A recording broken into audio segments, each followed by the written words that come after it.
Umuwi sa bansa at itigil ang pagsali sa diskusyon sa ICC.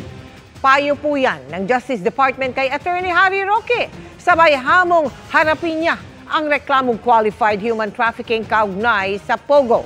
Wala namang plano ang Malacanang na harangin ang application ni Roque para sa asylum sa the Netherlands. Nakatutok si Salima Refran. Importante sa amin as lawyers to be formally announcing that I'm filing formally for asylum here at the Netherlands. Sagot ng Justice Department sa anunsyong yan ni dating presidential spokesperson Harry Roque. Wala pa nga nangyayari, tumatakas na siya eh. Di ba?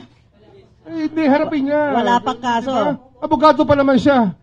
Hindi siya sumusunod sa batas. Nakaharap kasi si Roque sa reklamong qualified human trafficking kaugnay ng pagkatawan umano sa Whirlwind Corporation at Lucky South 99, mga kumpanyang iniuugnay sa Pogo Hub na sinalakay sa Porac, Pampanga dahil sa mga illegal na aktibidad.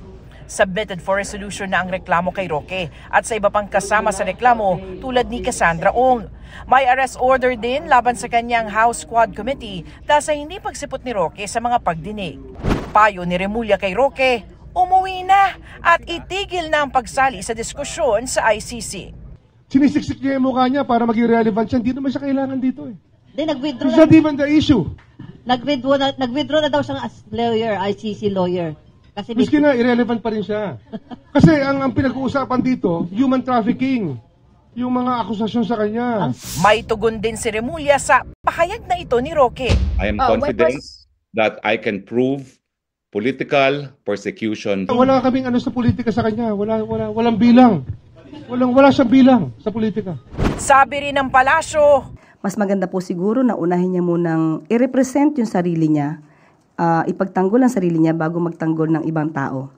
Well, anyway, patungkol po sa kanyang asylum, kapag po siguro mayroon ng warrant of arrest at kung siguro pong may kaso na po talaga siyang kriminal na kakaharapin po sa korte, dyan lang po na magre-react ang palasyo. Walang whole departure order kaya pwedeng mag-abroad si Roque. Bagamat may immigration lookout bulletin order kaya dapat inaabiso ang pag-alis niya.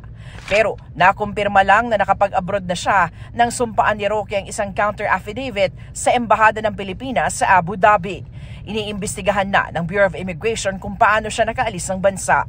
Wala pang sagot si Roque sa mga mensahe ng GMA Integrated News sa kanya. Para sa GMA Integrated News, Salima Refran, nakatutok 24 oras.